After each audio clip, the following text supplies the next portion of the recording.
Hello, hello. This may very well be the last podcast and video for me for 2024, and I wanted to do something festive and I guess give a little gift to all of you. I'm going to be reading a poem tonight by Clement C. Moore. And if you're watching the video, you'll be able to see some illustrations that go along with this poem. That will be by Jessie Wilcox Smith. This one is in the public domain. It was written in around, it was published, I think, around 1912. The author actually wrote the Hebrew dictionary at one point, but this poem is what he's probably mostly known for, at least in the US maybe. But I think you'll absolutely know what this is as soon as I start.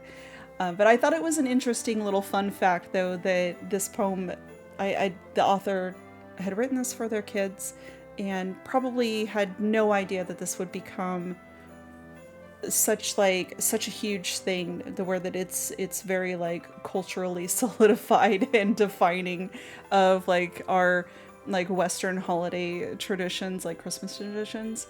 And I thought that was really interesting. And also I think that serves as a reminder that the little things that you do matter, and that you matter, and you never know what your actions like will be recognized, like what you'll be recognized for later, or even what you're being recognized for now.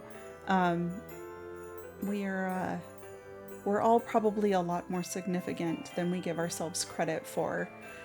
So without further ado, let's get into this really lovely poem, also known as a visit from St. Nicholas, but you may be more familiar with the title, "'Twas the Night Before Christmas." 'Twas the night before Christmas, when all through the house not a creature was stirring, not even a mouse. The stockings were hung by the chimney with care, in hopes that St. Nicholas soon would be there. The children were nestled all snug in their beds, while visions of sugar plums danced in their heads. And Mama in her kerchief, and I in my cap, had just settled our brains for a long winter's nap. When out of the lawn there rose such a clatter, I sprang from my bed to see what was the matter. Away to the window I flew like a flash, tore open the shutters and threw up the sash.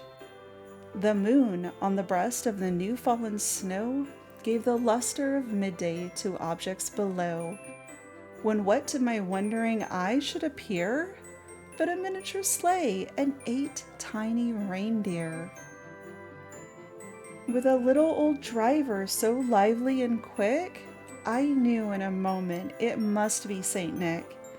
More rapid than eagles his coursers they came, and he whistled and shouted and called them by name.